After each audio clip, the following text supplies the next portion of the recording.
نضيء بنورنا الدنيا وننشر في الفضاء أملا ونعلي عزم همتنا فمن طلب العلا.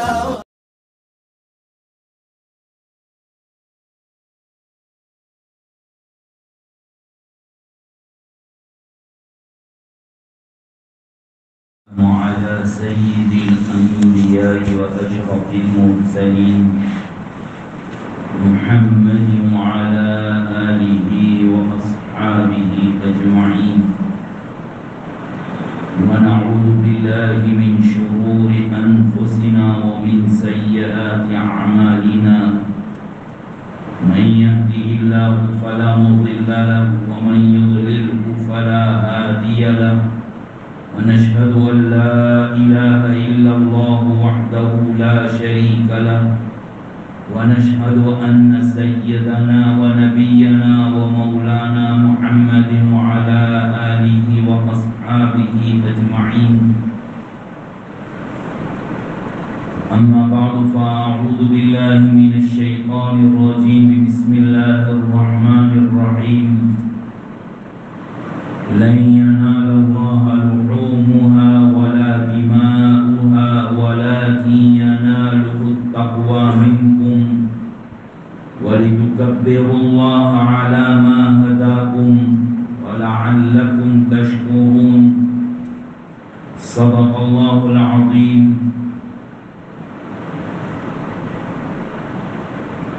بزرگان محترم، اللہ تبارک و تعالیٰ اپنے فضل و کرم سے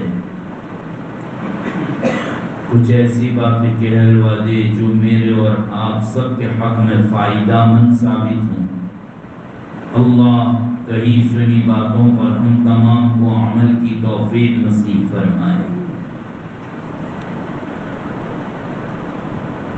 اللہ تبارک و تعالیٰ کے بے شمار احسانات میں سے ایک احسان عید الاضحیٰ بھی. اللہ تعالیٰ نے عبادت کا سلسلہ رمضان المبارک سے شروع فرما دیا، بلکہ یہ کہیے کہ شعبان کے مہینے سے انسان کی عبادتوں کے دام بڑھ جاتے ہیں اور خصوصی فضیلتیں بیان فرما رکھی ہیں. شب برات، پھر رمضان المبارک کا شوق اور انتظار، پھر رمضان المبارک آ گئے تو ایک ایک لمحہ اس کا بہت دن کی مقبولیت کی گھڑیاں ہوتی ہے. پورے سال کے مہینے میں رمضان المبارک میں جیسے ہی رمضان المبارک ختم ہوا کہ حج کے ایام شروع ہو جاتے ہیں. اسی لیے فرمایا کہ الحج اشہر معلومات، کہ حج کے چند مشہور مہینے ہیں. تو اس کے لیے آقا نے ارشاد فرمایا شوال و ذو القعدہ و ذی الحجہ. شوال، ذی القعدہ اور ذی الحجہ، یعنی عید کا مہینہ اس کا نام ہے شوال. اس کے بعد والا مہینہ جو ہمارے عوام میں یا نادانوں میں جاہلوں میں جو مشہور ہے وہ خالی کا مہینہ کہتے ہیں. ابھی جو 3 دن پہلے ایک مہینہ ختم ہوا جن کو ذی القعدہ کا مہینہ. ہمارے یہاں جب لوگ اس مہینے کو یاد کرتے ہیں تو کہتے ہیں خالی کا مہینہ. یہ سمجھ میں نہیں آیا خالی کا مہینہ کیوں کہتے ہیں. اس لیے کہ شاید اس میں کوئی کھانے پینے والا تہوار نہیں ہے، اس لیے اس کو خالی کا مہینہ کہتے ہیں. ارے اللہ کی بندو، بڑا بھرا ہوا مہینہ ہے. نبی کریم صلی اللہ تعالی علیہ وسلم نے بیان فرمایا ہے کہ حج کے چند مشہور مہینے ہیں شوال، ذی القعدہ اور ذی الحجہ. یہ ابھی جو شروع ہوا، آج جس کی چوتھا چاند ہے چوتھی تاریخ ہے، اس کو ذی الحجہ کہتے ہیں۔ تو اگر کوئی آدمی حج میں جانا چاہے اور رمضان ختم ہوتے ہی جیسے شوال کا مہینہ شروع ہو گیا تو حج کا مہینہ شروع ہو گیا، اگر وہ حج کی نیت سے جانا چاہتا ہے تو بس اگر وہ چلا گیا اور اس وقت اس نے حج کا احرام باندھا تو جائز ہو جائے گا، کیونکہ پہلے کافی دن لگتے تھے جانے میں، اس لیے لوگ بہت جلدی پہنچ جاتے تھے۔ تو یہ شوال، ذی القعدہ اور ذی الحجہ، ابھی جو مہینہ شروع ہوا اس کو ذی الحجہ کہتے ہیں۔ قرآن کریم میں اللہ تبارک و تعالیٰ نے ان 10 دن اور 10 راتوں کی قسم کھائی، والفجر ولیال عشر، فجر کی قسم۔ کون سی فجر مراد ہے؟ کون سی فجر کی اللہ قسم کھاتے ہیں؟ علماء نے مختلف باتیں لکھی ہے۔ بعض علماء نے یہ کہا ہے کہ بقرعید کے دن کی جو صبح ہوتی ہے اس دن کی صبح اور فجر کی اللہ قسم کھاتے ہیں، اس دن کی اہمیت کو بیان فرمانے۔ تو بقرعید کا دن بڑا عجیب دن ہے، اس دن کے ساتھ کوئی رات نہیں لگی ہوئی ہے۔ عرفے کا جو دن گزرا اس کو 2 راتیں دی، ورنہ عام طور پر اسلامی اعتبار سے جو دن شروع ہو جاتا ہے وہ مغرب کے بعد شروع ہوتا ہے۔ جیسے آج جمعہ ہے تو جمعہ کب سے شروع ہوا؟ انگریزی تاریخ بدلتی ہے رات کو 12 بجے کے بعد، لیکن اسلامی کیلنڈر کی تاریخ چینج ہوتی ہے مغرب کے بعد۔ کل مغرب سے چوتھی ذی الحجہ شروع ہو گئی آج مغرب تک، آج مغرب کے بعد اسلامی تاریخ بدل کر 5 ہو جائے گی۔ لیکن عرفے کا دن ایسا ہے کہ اس کے آگے بھی رات ہے، اس کے پیچھے بھی رات ہے۔ اسی لیے دیکھا کہ کوئی آدمی میدان عرفات کے اندر اگر 10ویں ذی الحجہ جو ہو رہی ہے اس سے پہلے والی جو رات ہے اس وہاں تک اگر پہنچ گیا صبح صادق سے قبل تو اس کا وقوف عرفہ شمار کیا جائے گا، ورنہ اور دنوں کے اندر ہر دن سے پہلے ایک رات۔ لیکن 9 ذی الحجہ عرفے کا دن جو ہوتا ہے پہلی رات بھی اور بعد والی رات بھی، یعنی جو صبح میں بقرعید ہونے والی ہے ابھی جو رات ختم ہوئی اس کا تعلق بھی پیچھے سے تھا۔ تو کہا والفجر، اسی لیے اللہ تعالیٰ فجر کی قسم کھا رہے ہیں۔ یوم النحر قربانی کا دن ہے، اہمیت والا دن ہے۔ بعض علماء نے یہ بھی کہا کہ روزانہ کی صبح کی اللہ تعالیٰ قسم کھا رہے کہ ایک صبح، روزانہ کی صبح انسان کی زندگی میں انقلاب لاتی ہے کہ انسان مر چکا تھا، نیند موت کی بہن ہے، انسان کی جان پتہ نہیں ہوتی ہے نہیں ہوتی ہے کہاں چلی گئی اس کے بدن سے، سو جاتا ہے، لیکن اللہ رب العزت جس کی زندگی باقی ہوتی ہے اس کو واپس اٹھاتے ہیں، نیند دے دیتے ہیں، پھر اس کے بعد اس کو اٹھا دیتے ہیں۔ کتنی بڑی نعمت! ایک تو نیند دی، اور کیا ہو گیا رات کو پاس میں بھی کچھ لوگ تو ایسی نیند سوتے ہیں کہ کیا ہو گیا، کس نے بجا دیا، کس نے خدا ناچا، کچھ پتہ نہیں چلتا، بس وہ سوتا رہتا ہے اور صبح میں اس کی آنکھ کھل جاتی ہے۔ کتنا بڑا احسان اور کتنا بڑا انعام ہے باری تعالیٰ کا۔ تو یہ ایک اعتبار سے، اور صبح میں اٹھ کر یا تو انسان اپنے آپ کو جہنم سے آزاد کرا لیتا ہے یا تو جہنم کا حقدار بنا لیتا۔ دعائیں پڑھ کر اٹھا، اللہ کا شکر ادا کیا اور اللہ کی اطاعت اور فرما برداری میں اپنا وقت اس نے لگا دیا، جہنم سے آزاد کرا لیا اپنے آپ۔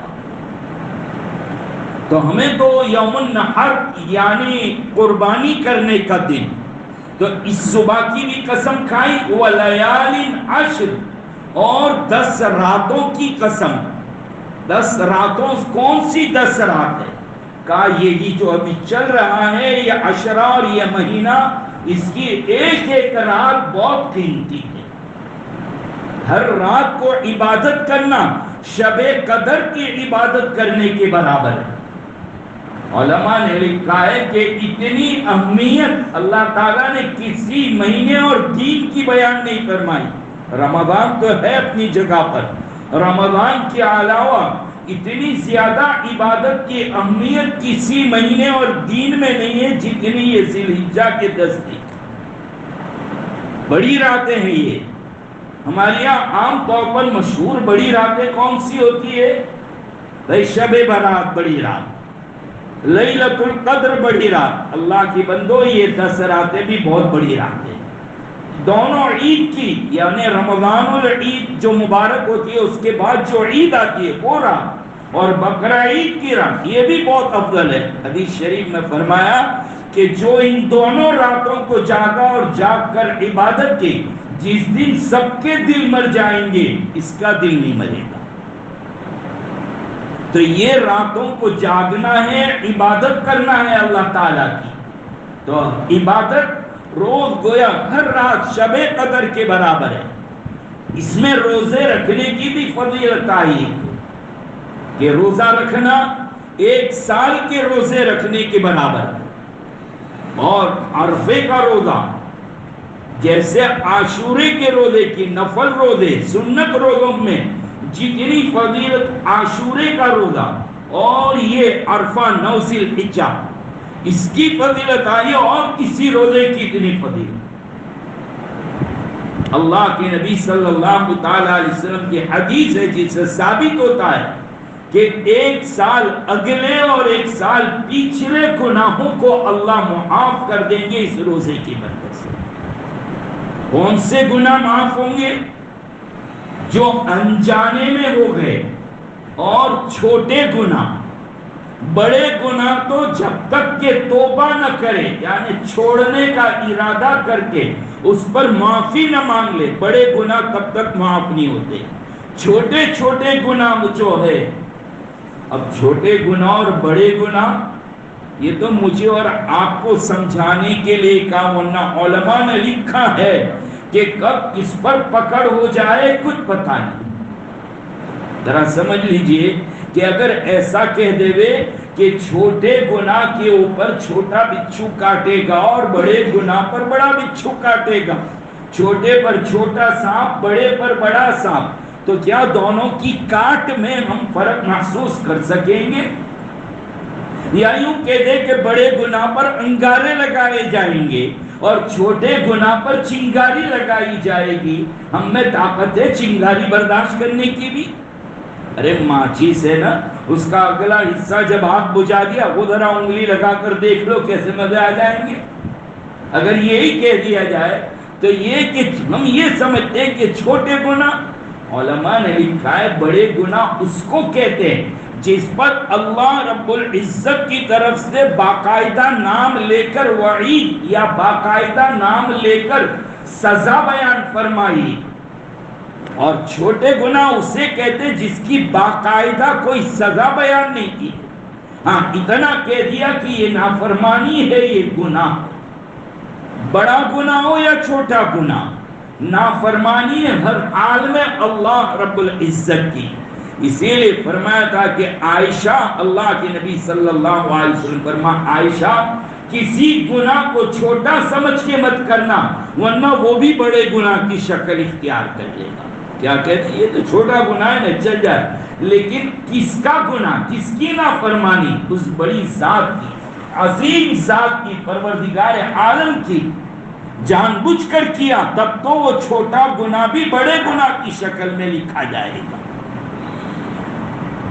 ان تجتنبوا کبائر ما تنہون عنہ نکفر عنکم سیئاتکم۔ اللہ کا انعام تو دیکھو، فرمایا کہ اگر جن بڑے گناہوں سے ہم نے تم کو روکا ہے، اگر تم ان بڑے گناہوں سے رک گئے تو چھوٹے گناہ ہم خود بخود انعام کے طور پہ معاف کر دیں گے۔ قرآن یہ کہتا بڑے گناہ سے بچ گئے تو چھوٹے چھوٹے جو گناہ ہو گئے وہ ہم معاف کر دیں گے۔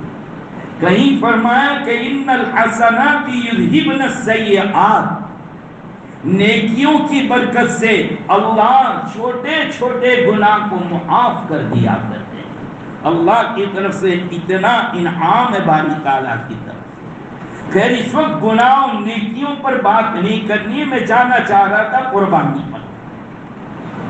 10 راتوں کی قسم کھائی، راتوں کو جاگنا، عبادت کرنا، اسی طریقے سے دین کے اندر روزہ رکھنا، خاص طور پر 9 ذی الحجہ اسلامی تاریخ 9 یعنی عرفے کا دن، اس دن روزہ رکھنا یہ مستحب ہے، واجب نہیں ہے، ضروری نہیں ہے. ہاں ثواب اتنا دیا جائے گا کہ 1 سال کے اگلے اور 1 سال کے پچھلے چھوٹے تمام گناہ کو اللہ اس کی برکت سے معاف کر دے. روزہ رکھنا چاہیے. اور اس مہینے میں اللہ کی تکبیر بڑائی بیان کرنا، خاص طور پر عرفے کی صبح سے لے کر 13ویں ذی الحجہ کی عصر تک، جس کو ایام تشریق کہتے ہیں. اللہ اکبر اللہ اکبر، لا الہ الا اللہ واللہ اکبر، اللہ اکبر وللہ الحمد. یہ زور سے مسجد میں مردوں کے لیے پڑھنا واجب، بلکہ عورتوں کو بھی ہر نماز کے بعد، اور وہ لوگ جن کی جماعتیں چلی گئی الگ سے نماز پڑھتے ہیں ان کے لیے بھی یہ تکبیر کہنا واجب ہے. ہمارے یہاں جماعت کے ساتھ پڑھتے ہیں تو تکبیر کہتے ہیں، الگ پڑھتے ہیں تو کوئی تکبیر نہیں کہتا. یا عورتیں جو ہے ان کو کوئی یہ مسئلہ نہیں بتلاتا کہ عورتوں کو بھی ایام تشریق میں جو دین ہے عرفے کے دن سے لے کر 13ویں کے عصر تک یہ تکبیر ان کے لیے بھی نماز کے بعد پڑھنا ضروری ہے. یہ اپنے گھر کی خواتین کو بتلائیں کہ پڑھنا ہے تم کو بھی. اور یہ عشرے ذی الحجہ جب سے شروع ہوا تب سے چلتے پھرتے یا جب بھی یاد آ جائے دن میں 2 4 5 مرتبہ تو یہ پڑھ لیا کرو. اللہ اکبر اللہ اکبر، لا الہ الا اللہ واللہ اکبر، اللہ اکبر وللہ الحمد. یہ پڑھنا ہے ہم کو، پڑھتے رہیے گا. یہ نہیں کہ صرف ان 5 وہ تو 5 دنوں میں واجب، لیکن ان دنوں کے اندر بھی پڑھنا مستحب ہے، ثواب سے خالی نہیں ہے. جب بھی یاد آ جائے پڑھ لو، بڑا چھوٹا عمل ہے لیکن اس کی برکتیں اور اس کے اثرات بہت بڑے بڑے. اب رہا قربانی کا مسئلہ. قربانی اللہ رب العزت نے ہمیں اس مہینے میں قربانی دی اور کہا سنت ابیکم ابراہیم، یہ تمہارے باپ حضرت ابراہیم علیہ السلام کی سنت ہے. ہر بال پر ایک نیکی ہے، جانور کے ہر بال پر ایک نیکی ملتی. اور اسی طریقے سے قربانی کے ساتھ ساتھ اللہ تعالیٰ نے ہمیں ایک نماز زیادہ دی ہے، عید الاضحیٰ کی، بقرہ عید کی نماز. رمضان العید کی نماز تو لوگ کوشش کرتے ہیں کہ عیدگاہ میں جائیں. اب تو اس میں بھی سستی آ گئی کیونکہ لاک ڈاؤن اس کے بعد سے تو اور راستہ لوگوں نے ہموار کر دیا، ہر مسجد میں ہو رہی ہے عید کی نماز. یہ بہت غلط طریقہ ہے. پہلے تو ایسا ہوتا تھا کہ ایک بڑے علاقے میں ایک چھوٹی مسجد کھولتے تھے تاکہ بڑے بوڑھے معذور حضرات جو نہیں جا سکتے ہوں وہاں پہنچ جائے، ورنہ تو عیدگاہ میں جا کر نماز پڑھنا. بڑی وعید بیان فرمائی کہ جو جانے کی طاقت رکھتے ہوں اس کے باوجود وہ محلوں کی مسجد میں گھس جائے اور نماز پڑھے، چاہے عید الفطر کی ہو چاہے عید الاضحیٰ کی ہو.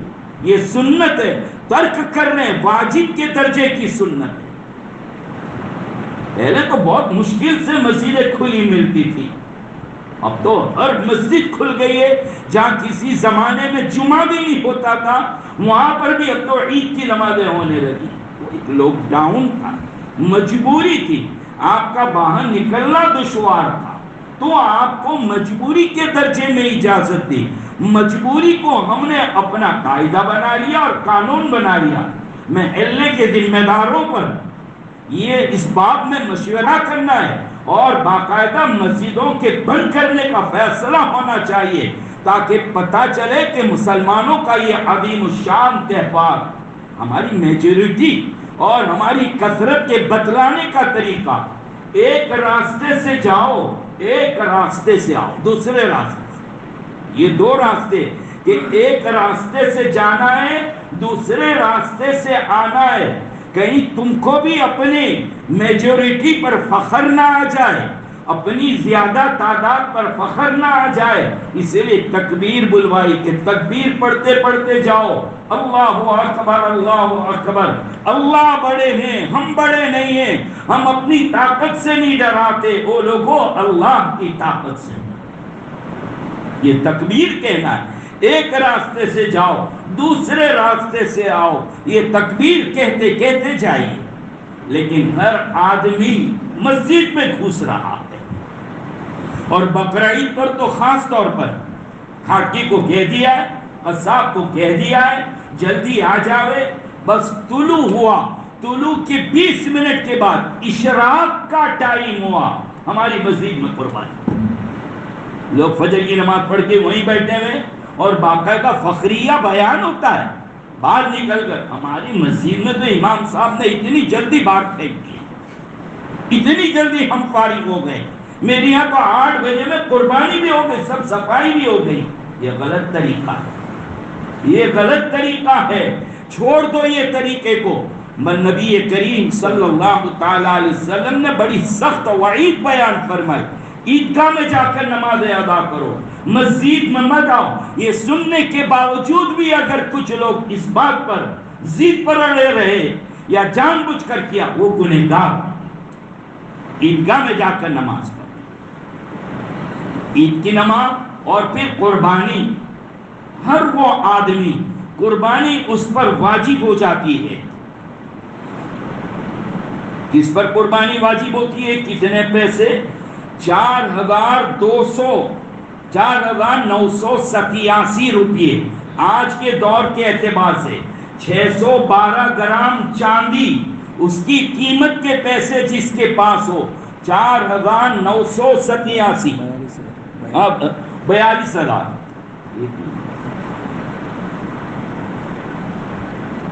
جی معاف کرنا، 42,987، 43 کے قریب قریب چاندی کے بھاؤ آگے پیچھے بھی ہوں گے، تو 612 گرام چاندی 42,987، اتنا روپیہ جس کے پاس ہے اس پر قربانی واجب ہے۔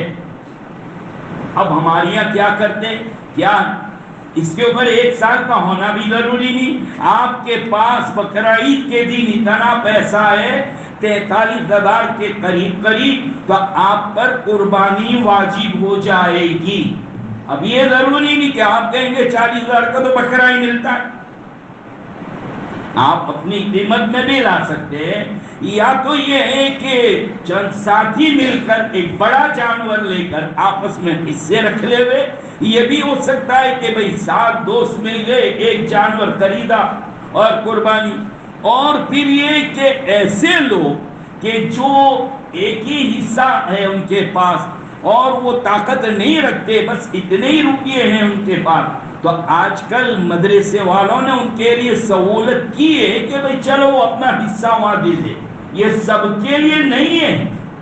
ہاں آج کل تو سب نے اس سہولت پر عمل کرنا شروع کر دیا کہ چلو گھر میں سے سب کی دے دو اور اپنے لیے اچھا تگڑا بکرا لے دو، اپنے گھر میں وہ بکرا کھائیں۔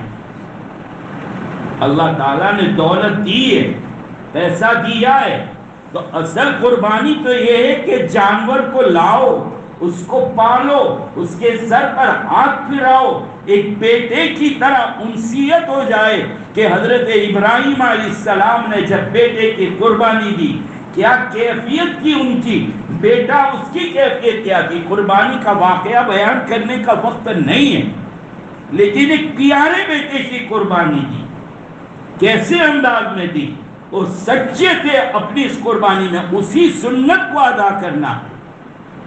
جانور کو لائے، پالے، کھلائے، اپنے ساتھ کھلائے ملائے، اتنا بھئی ہو جائے کہ جس دن ذبح کرنا ہو ایسا لگ رہا ہو کہ میں اپنے دل پہ پھرا رہا ہوں.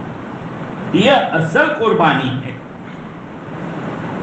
اگر آپ کے گھر چھوٹے ہیں، محلہ چھوٹا ہے، حالات ہے، آپ یہ نہیں کر سکتے تو کہیں جانور رکھوا دیا. لیکن اللہ تعالیٰ نے دیا ہے تو زیادہ سے اپنے ہاتھ سے اپنے محلے کے اندر تقسیم کرو.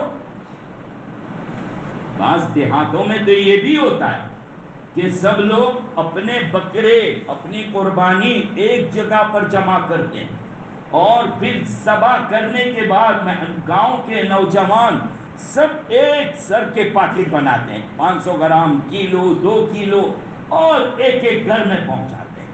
کوئی گھر خالی نہیں، مالدار غریب سب کو دیتے ہیں. پورے گاؤں، باہر کے رہنے آنے والے ان کو بھی پہنچاتے ہیں.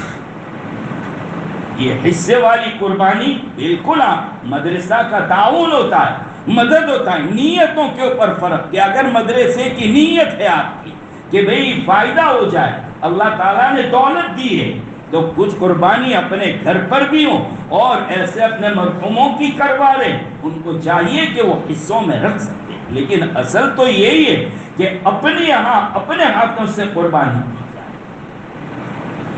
کتنا بڑا، کتنا معاملہ ہے. اور قربانی کس کی؟ وہ ہم صبح مدرسہ میں بیٹھتے ہیں، ہم کو معلوم ہے اچھے اچھے لوگ آتے ہیں حصہ لکھوانے کے لیے. بھئی کس کی؟ ایک جانور لکھ دو. پھر ہم کو پوچھتے ہیں کہ میں کس کے نام لکھواؤں؟ کس کے نام لکھواؤں؟ جی پر تمہارے گھر میں واجب ہے ان پر. نہیں، میری تو میں نے 2 سال پہلے کروا لی تھی. میں نے تو میری 2 سال پہلے کروا لی تھی، اس سال اب کس کی کرواؤں؟ خدا کے بندے، نماز دن میں 5 وقت کا فرض ہے. قربانی ہر سال پیسہ ہو تو ہر سال واجب ہے. کس کے پاس پیسہ ہے؟ کس کے پاس اتنا نصاب ہے؟ یہ 612 گرام چاندی کس کے پاس ہے؟ بیوی کے پاس اپنا ہے، اس کے اوپر بھی قربانی واجب. مرد کے پاس اپنا ہے، اس کے اوپر بھی واجب.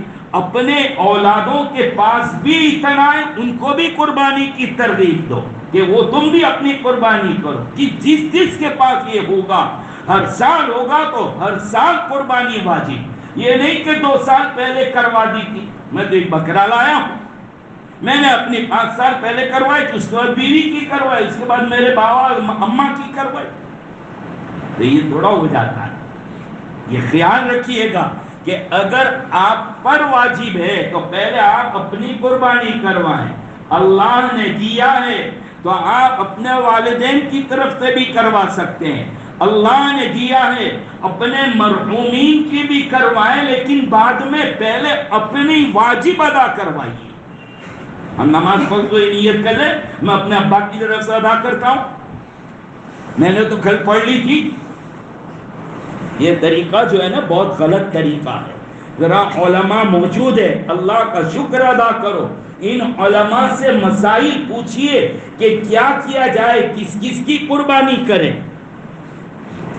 اب عورتیں، ان کے پاس سے بھی نکلواؤ پیسے کہ تیرے پاس کتنا سننا ہے، کتنے زیور ہے. ہماری عورتیں زکوٰۃ اور قربانی کے باب میں بیچاریاں بڑی بھولی بھالی ہے، جان بوجھ کر بھولی بھالی بنتی ہے. کہتی ہے میں کہاں کمانے جاتی ہوں، میں کہاں کمانے جاتی ہوں، کوئی میرے پر نہیں. کمانے جانا ضروری نہیں. اتنی چاندی ہے، 612 گرام چاندی ہے، اتنی قیمت کا زیور ہے، لاؤ نکال. کہاں سے نکالوں؟ پیسے تو ہے نہیں ہے تو اتنا سونا بیچ دا، اتنا زیور بیچ دے. یہ طریقہ ہے، ان کے پاس سے لیا جائے تاکہ ان کو بھی پتہ چلے. ہاں اگر آپ ان کی طرف سے کرتے ہیں تو آپ ان کی اجازت لے لو کہ بیگم میں تمہاری طرف سے قربانی کرتا ہوں، تم راضی ہے؟ ناراض تو ہونے کی نہیں ہے. کس کی ہے کہ ناراض ہو جائے گی، بلکہ یوں بھی کہے گی میری اماں ابا کا بھی کروا لیجیے. تو ان سے اجازت لی جائے، ان کو پوچھا جائے اور انہی کو کہو. بچوں کے پاس پیسے ہیں، بچوں کو بھی کہو تم اپنی دو. اب باپ گھر کے اندر 2-3 جانور لے لیتا اور سب کے نام ڈالتا، نہیں، ان کو کہو لاؤ اتنا پیسہ، قربانی کا پیسہ دو اتنا.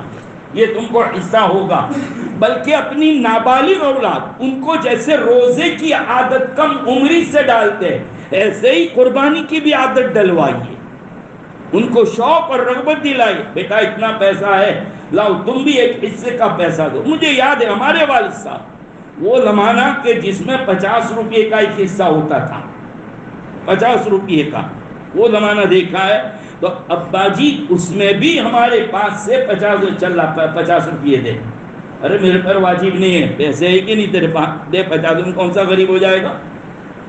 شوق دلا دیا۔ اس لیے کبھی بھی اب دل کے اندر یہ بات نہیں آتی کہ میں نے یار میرے پاس تو قرضہ ہے یہ ہے میں نہیں دوں، نہیں، شوق ہوتا ہے۔ قربانی کیجئے، اللہ تمہاری مال و دولت میں برکت عطا فرمائے، خوب برکت ملے گی، اور گھر میں اللہ تعالیٰ نے دیا تو ہر فرد کی طرف سے اور ہر ایک آدمی شوق سے وہ قربانی کرے۔ قربانی کرنے میں خیال کیجئے کہ محلوں کے اندر صفائی کا خیال رکھیے گا۔ اسلام صفائی کا مذہب ہے، ہم لوگ ان اللہ نظیفٌ ویحب النظافہ، اللہ ستھرے ہیں، صاف ہے، صفائی کو پسند کرتے ہیں۔ یہ نہیں کہ محلے میں گندا پنا دیکھے تو آنکھ بند کر کے کہہ دو یہ مسلمان کا محلہ۔ تم یہ نہیں کہہ سکتے کہ میونسپل کارپوریشن والے صفائی کے لیے نہیں آتے۔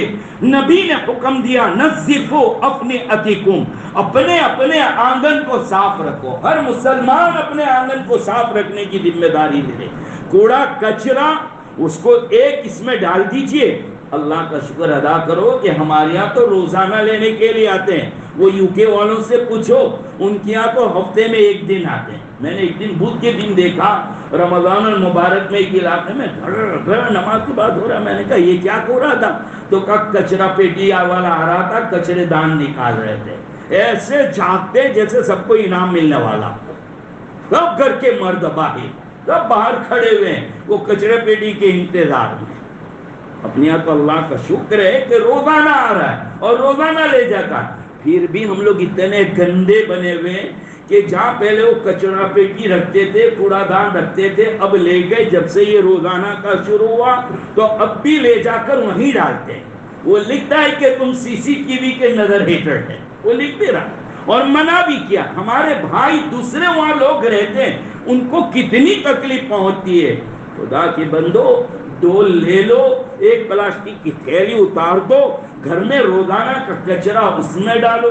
یہ کیسا اڑا کے اپارٹمنٹ میں سے پھینکتے ہیں، دوسرے اپارٹمنٹ والے، دوسرے محلے والے، سب کو تکلیف ہوتی ہے۔